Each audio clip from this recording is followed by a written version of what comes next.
Uma ótima tarde a todos. Começa agora o Agricultura BR. Hoje é quarta-feira, 10 de novembro de 2021.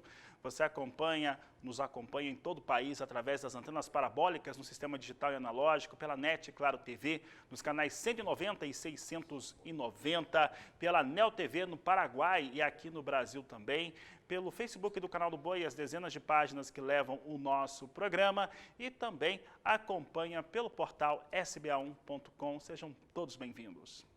Olha, começa o programa de hoje falando sobre relatório de oferta e demanda e vou falar primeiro sobre onde não teve grandes alterações. Olha, outros players importantes de mercado, Argentina, Paraguai, Brasil, até que teve ali uma alteração na estimativa de produção da Argentina, outra na expectativa de exportação brasileira, mas nada que mude muito o cenário. Primeiro país em destaque aqui é a Argentina que teve uma redução de 1,5 milhão de toneladas na sua estimativa de produção pelo Departamento de Agricultura norte-americano para 49,5 milhões.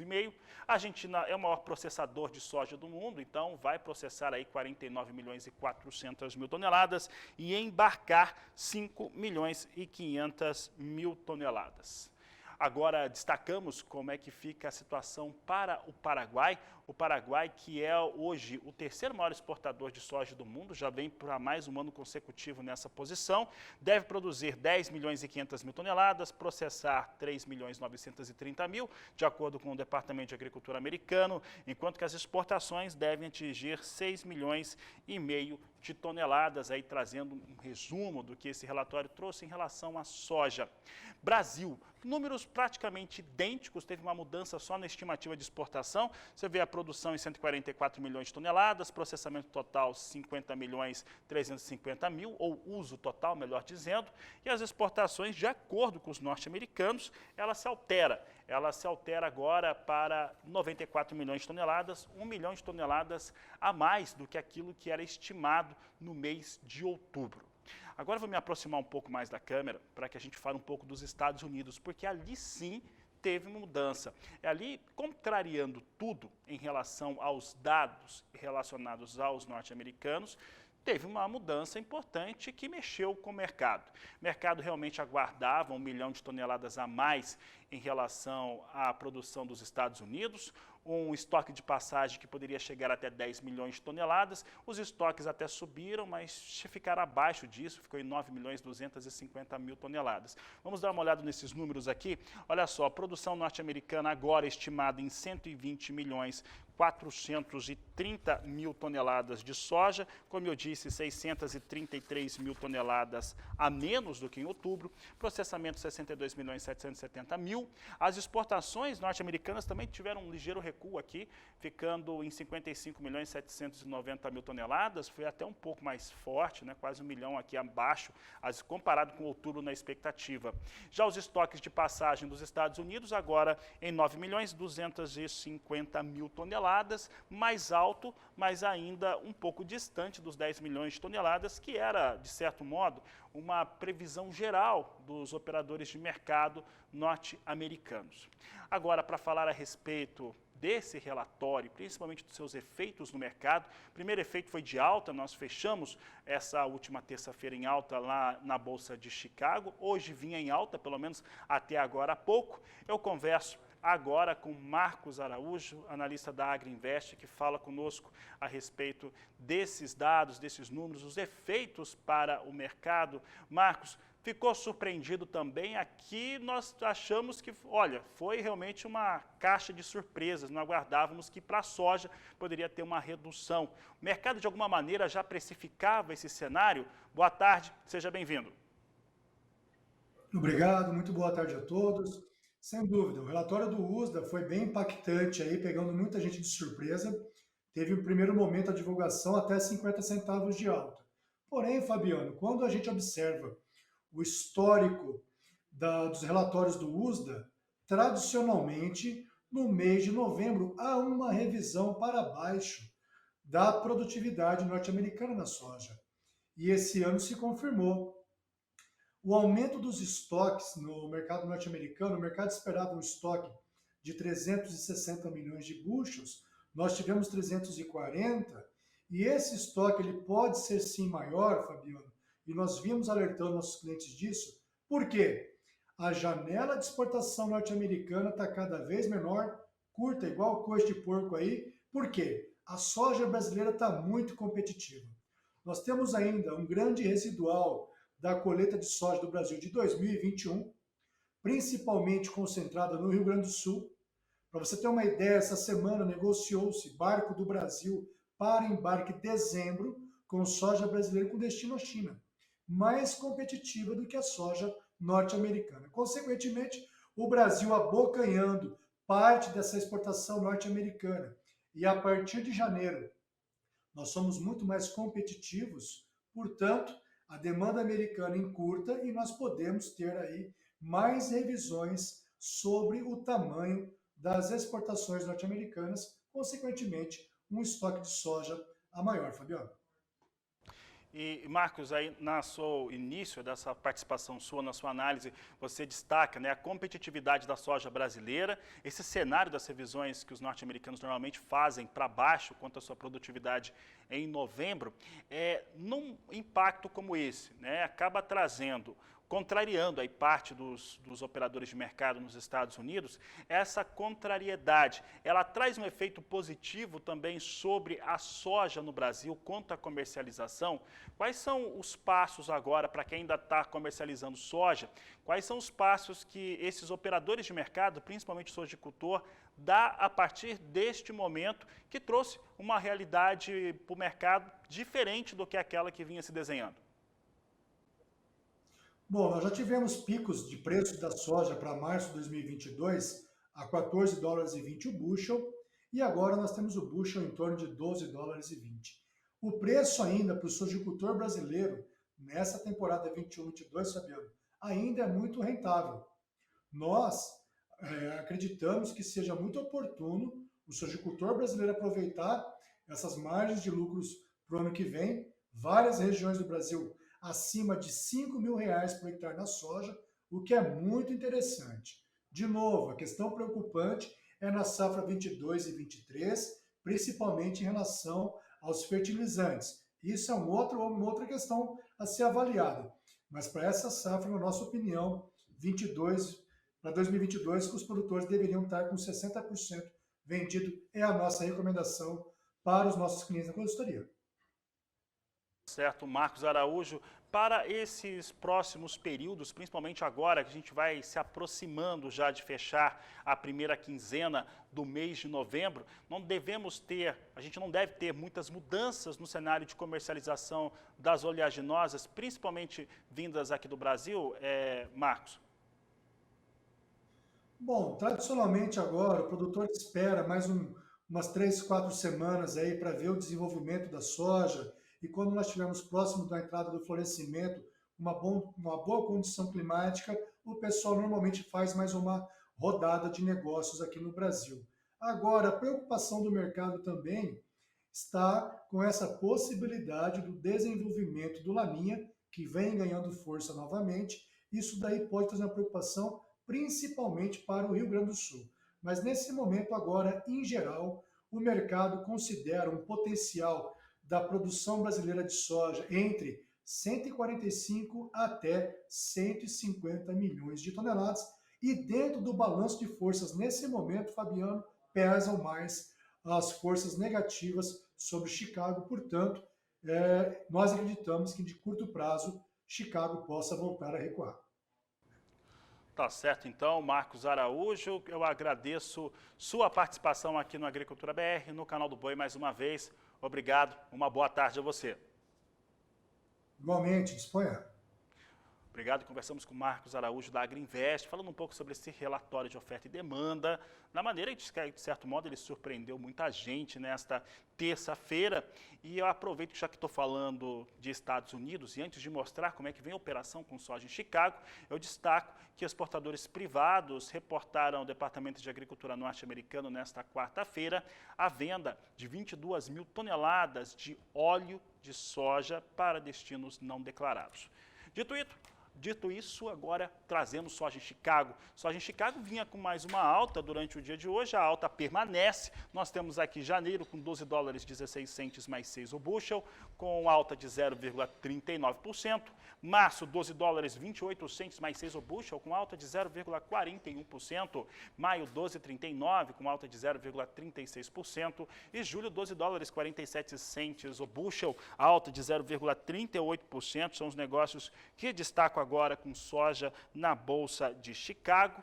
E aproveito para falar de dólar, a moeda norte-americana aqui no Brasil. Nós temos uma referência de queda agora para dólar, é isso mesmo, 0,43% de recuo, com R$ 5,47 mais um. São os negócios que destacamos agora com o dólar aqui no Brasil.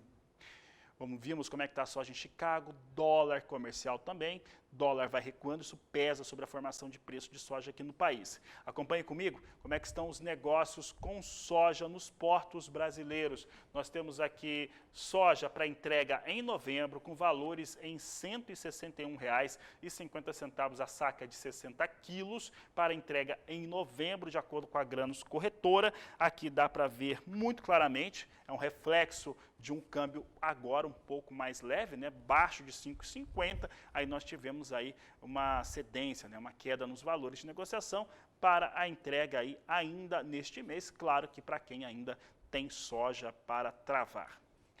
A Agricultura BR vai para o intervalo comercial, porque daqui a pouco nós vamos falar sobre milho, vamos falar de leilão voltado, aqui no Brasil, feito pela Conab, voltado para produtores, né, para fazer aquisição para pequenos produtores. Também tem previsão do tempo e vamos falar também de milho, né, lá nos Estados Unidos. Aí o relatório não surpreendeu ninguém, se esperava uma alta e ela veio mesmo na produção norte-americana. São alguns dos assuntos de logo mais na Agricultura BR, que vai para o intervalo e volta já. E o relatório de oferta e demanda do Departamento de Agricultura dos Estados Unidos, divulgado nesta última terça-feira, diferente do que aconteceu com soja, para milho, não trouxe surpresas. Elevou a estimativa de produção, mas trouxe uma produção ainda maior do que aquela que o mercado esperava. Olha só, a elevação entre o relatório de outubro e novembro foi de 1.100.000 toneladas, é isso mesmo, aumentou 1.100.000. Agora, estimado em 382.580.000 toneladas. O mercado esperava algo na casa de 382.020.000 toneladas, portanto, aí cerca de 500 mil de toneladas apenas de elevação na estimativa de produção. Ela veio bem mais alta, 1.100.000 a mais, como eu disse. Milho em Chicago, que você acompanha comigo, bem alta. Você tem aqui as posições de curto prazo. Nós temos aqui um cenário para posição de dezembro a 5 dólares, 62 centes mais 2 o bushel, alta de 1,35%. Março, 5 dólares, 71 centes mais 6 o bushel, alta de 1,33%. Maio, 5 dólares, 76 centes mais 4, alta de 1,27%. Enquanto que julho vem a 5 dólares, 78 centes mais 2, com alta de 1,23%. São os negócios que eu destaco agora com milho em Chicago. Também, não antes de dizer que também o mercado de biocombustível nos Estados Unidos dão esse fortalecimento para o cenário do milho, porque a expectativa é de elevação de demanda, coisa que já vem ocorrendo por lá. Falamos agora de milho para disposição para produtores rurais aqui no Brasil, para pequenos produtores. E a Conab vai fazer aí 4 aquisições, certames, para fazer a compra deste cereal e colocar à disposição dos produtores. Este é o assunto desta entrevista realizada por Walter Pulga Jr. E a Conab publicou mais avisos para a compra de milho que é destinado a pequenos criadores de diferentes regiões do país. Alex Santana, gerente de operações da Bolsa Brasileira de Mercadorias, acompanha esses avisos, já que a BBM tem uma forte relação, seus corretores, com a Conab, com as negociações com a Conab. Alex, essa movimentação agora deve ocorrer nos próximos dias. É muito milho que a Conab quer comprar? Verdade, Pulga, exatamente como você falou. Prazer falar com você novamente. De fato, a Conab soltou mais 4 avisos, 2 ocorrerão no dia 16 próximo de novembro, né? e outros 2 no dia 18 de novembro. São 4 avisos de compras distribuídos aí em algumas toneladas para alguns estados aí do Brasil, Puga. Nós temos quantidades diferentes, Alex, para regiões diferentes do Brasil. Você tem essas informações? Isso. Correto, Puga, exatamente. Dia 16, o aviso 90 prevê, né, a compra de 26.480 toneladas, aproximadamente, para Norte e Nordeste, tá? Estados do Norte e do Nordeste. Dentro do aviso está especificado, né, para onde é o destino. E o aviso 91 também para o dia 16 tem 16 mil toneladas aí aproximadamente para Sul e Centro-Oeste. Também está bem específico dentro do aviso dos estados. São 2 estados do Sul e um estado do Centro-Oeste. Já no dia 18, Puga, isso que é interessante, a Conab soltou 2 avisos e cada aviso é específico para um estado. O 92, o aviso 92 é específico para o estado do Maranhão, tá? São 500 toneladas, é um lote até pequeno, né? Mas específico para o estado do Maranhão, E já o aviso 93 é que causou uma certa surpresa aí no mercado com relação a 51 mil toneladas para o estado de Minas Gerais. Então, dia 18, aí são 2 avisos e dois avisos para 2 estados específicos. O 92 para o Maranhão, uma compra de 500 toneladas, e o 93 de 51 mil toneladas aproximadamente para o estado de Minas Gerais apenas. Agora, na semana passada nós tivemos mais leilões e não houve um grande interesse para a venda desse milho para a Conab, que está refazendo os seus estoques para depois redistribuir. Eu pergunto, por que não houve tanto interesse, né, em vender para a Conab o que foi, na verdade, solicitado pela Companhia Nacional de Abastecimento? As informações que nós temos do mercado, né, dos nossos clientes, corretores aqui da Bolsa Brasileira, é que os lotes distribuídos dentro dos avisos são lotes, grandes lotes, e aí os clientes eles precisam fazer algum tipo de planejamento para quando o lote é muito grande, né? Então eles gostariam, aos comentários, que os lotes poderiam ser menores. Mas nesses avisos aí, esse do dia 16 principalmente, houve uma movimentação nesse sentido. Alguns lotes do Rio Grande do Sul, principalmente, foram desmembrados. Assim, estamos na expectativa que haja mais interesse do que houve no leilão anterior. E outra questão é o preço, né? O preço também ele ficou ali um pouco aquém daquilo que está no mercado. Também, por isso, a informação de que não houve tanto interesse. Então, a gente também está na expectativa do preço de abertura para esses leilões aí, Puga. Bom, se os preços não atendem, dificilmente vai encontrar interessado em vender, né? Mas a perspectiva nesses 4 leilões que ocorrem agora é um pouco melhor do que ocorreu nos 2 primeiros? Sim. Justamente por essa questão do desmembramento dos lotes, né? A gente acredita que ainda que ele está um pouco grande, assim, dentro do volume, né, que eles entendem como grande. E aí há uma expectativa no preço também de uma melhora do preço. Isso aí a gente precisa aguardar, porque a Conab ela solta o preço de abertura, né, no dia anterior à data do leilão. Então nós vamos aguardar, estamos aguardando aí ansiosamente para saber esses preços de abertura, para que aí a gente consolide a nossa expectativa, Puga. Bom, eu agradeço a entrevista do Alex Santana, que é gerente de operações da Bolsa Brasileira de Mercadorias.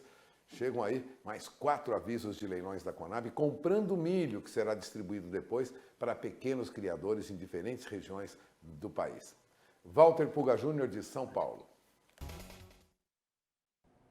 Por aqui falamos de milho ainda no mercado futuro brasileiro e vem com queda no dia de hoje, mais uma vez. Nós temos aqui os posicionamentos para o milho. Você vê que novembro vem a R$ 84,75 a saca, com queda de 0,71%. Janeiro R$ 85,45, recua 0,75%. Março R$ 86,00 a saca, queda de 0,62%. Maio R$ 82,10 por saca de 60 quilos, queda de 0,12%. Esse é um reflexo direto, primeiro, de alguma importação de milho, alguns volumes melhores que estão entrando no Brasil e, principalmente, o bom desempenho do milho de primeira safra que está sendo cultivada agora junto com a soja, por conta das chuvas que têm ajudado muito aí as culturas de primeira safra no Brasil, essencialmente soja e milho. E é exatamente sobre essas chuvas que eu falo agora. Isso porque Renata Ferreira participa conosco e vai dizer o seguinte, olha, vai continuar chovendo, não é isso, Renata? Boa tarde. Boa tarde, Fabiano. Boa tarde a todos. Estamos na metade de uma semana bem chuvosa sobre o centro-norte do país, mas vamos ver se nos próximos dias o tempo ainda segue esse padrão. Hoje a chuva segue intensa sobre os estados de Mato Grosso, Goiás, Distrito Federal, também centro-norte de Minas Gerais e ganha força sobre o Espírito Santo por conta da atuação da zona de convergência do Atlântico Sul, que mantém o tempo encoberto e chuvoso sobre estas áreas. E Fabiano, o preço do açúcar e do etanol registraram novas altas nessa semana, segundo dados do CPEA, né? Isso se deve ao aumento da demanda e à retirada do álcool já comercializado aí pelas indústrias no sudeste do país. E ao longo do dia tem chuva mais moderada também em Mato Grosso do Sul, também oeste e norte de São Paulo, em forma de temporais isolados, principalmente aí no período da tarde. E por conta da circulação marítima que sopra constantemente contra a costa centro-sul, a chuva segue volumosa aí desde o Vale do Itajaí em Santa Catarina até o litoral do Paraná, São Paulo e todo o estado aí do Rio de Janeiro. Nas demais áreas da região sul, o sol predomina entre poucas nuvens ao longo do dia e não chove. Por lá, a colheita do trigo avança com o tempo seco e pouco mais da metade de toda a área cultivada já foi colhida. Agentes consultados pelo CPEA estimam que a produção deste ano deva atingir valores recordes.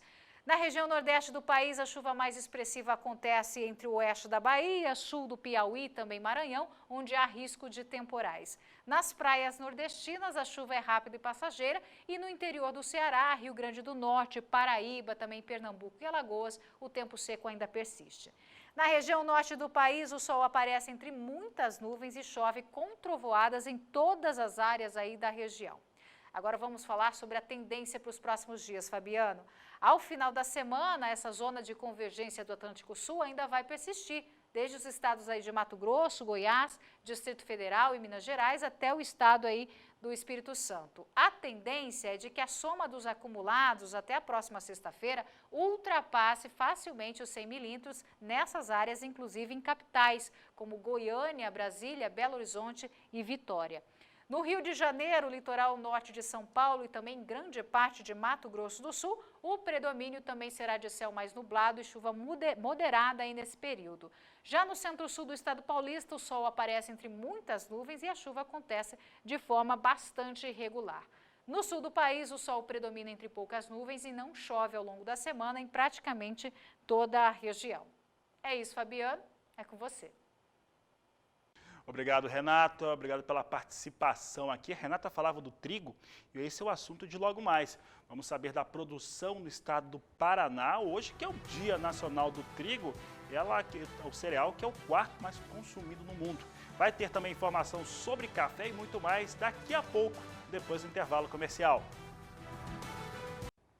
Olha, o trigo está entre os cereais mais consumidos no mundo, tem um fator muito importante para o equilíbrio nutricional e aqui no Brasil, no caso, ele influencia inclusive nos índices inflacionários. Você vai saber um pouco sobre a produção no estado do Paraná com o repórter Mauro Andrade. A palavra trigo vem do vocábulo triticum, que significa triturado ou quebrado, e faz referência à atividade de separar o grão da casca. Inicialmente, o trigo era consumido cozido em forma de papa. Foi por volta de 4000 a.C. que os egípcios descobriram a fermentação do cereal e, nesse processo, fabricaram o pão, que se tornou o principal produto da humanidade. No Brasil, o trigo chegou praticamente junto com os portugueses em 1534, mas só ganhou importância econômica por volta de 1600, quando foi semeado no Rio Grande do Sul. Quem vai nos falar sobre a importância do trigo aqui no Brasil e internacionalmente é o Dr. Carlos Ride, pesquisador do IDR Paraná. O trigo é uma cultura muito importante na alimentação mundial. Haja visto o seu desenvolvimento, que já vem há mais de 10 mil anos, onde diversas gramas ou gramíneas, né, foram cruzados naturalmente e formaram o que é hoje o nosso trigo panificador, que é cultivado, né, em diversas regiões do mundo, inclusive aqui no Brasil. Economicamente, também o trigo é muito importante, tanto é que os países sempre estão estocando quantidades suficientes, né, para a passagem de ano, e todos os países procuram se abastecer de grãos dessa cultura. O Brasil ainda é um importador de trigo. Nós produzimos hoje talvez metade, um pouco mais da metade do nosso consumo. De Londrina, no Paraná, Mauro Andrade.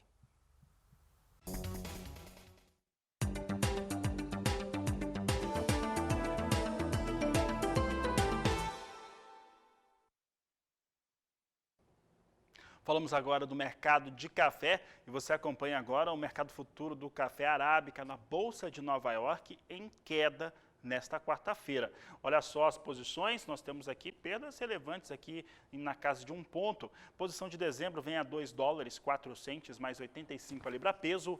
Março, $2,07 mais 70 a libra-peso.